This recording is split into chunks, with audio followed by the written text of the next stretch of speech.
Before I respond, I want to acknowledge that context is important.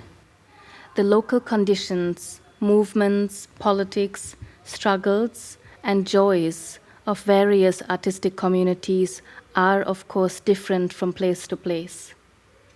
Though right now I do not speak from Europe, I respond to it through my experience as an artist in Western Europe, while I am fully aware that there are many different but also common urgencies here in South Asia, in Sri Lanka, where I am currently.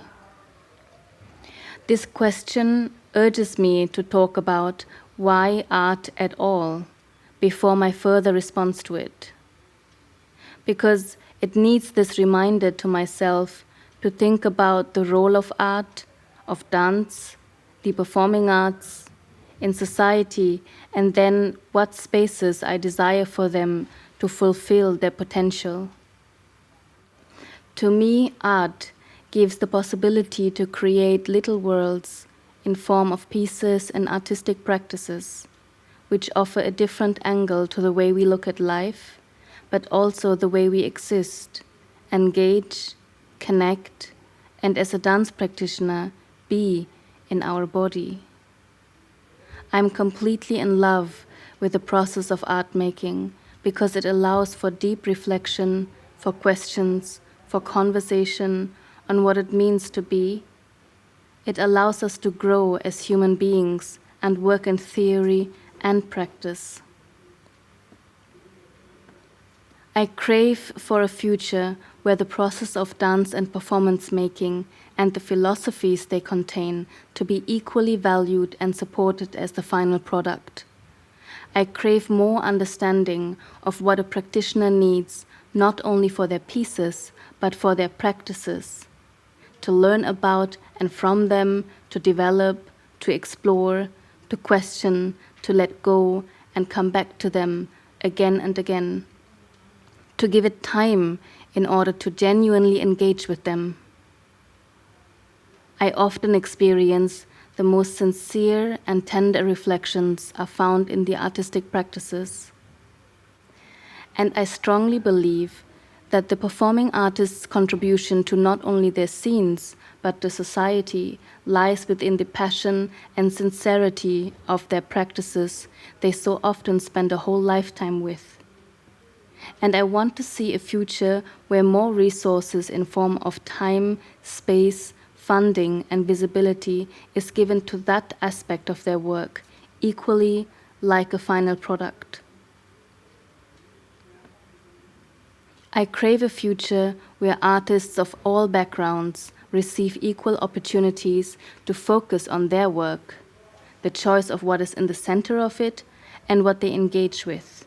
I want to see a future where artists who have marginalized positions in the societies they live in to be not only expected to be ambassadors of their suffering and experiences of discrimination, but are equally asked for their opinions and findings on philosophical, scientific, and spiritual topics, on discussions on abstraction, progress, and tradition, and yes, also biographical and socio-political, if that is what they choose. I hope for a future where we are supported in being geeky about our mediums and work, rather than predominantly urged to tell our personal stories and make responses to a white gaze over and over again, in a language that is yet again for a white gaze. With that, I'm not trying to say that we don't need those stories and biographies to be told, that we don't need for diverse identities to attain more visibility. This could not be further from what I'm trying to say.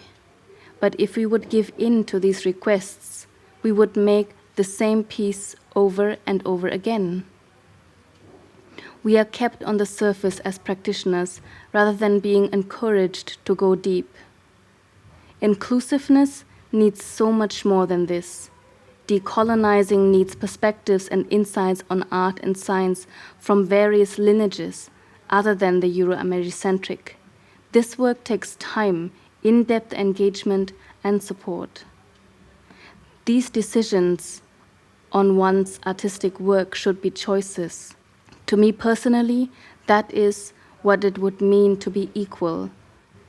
That to me is decolonial and deeply political in itself without an artistic experience needing a political statement.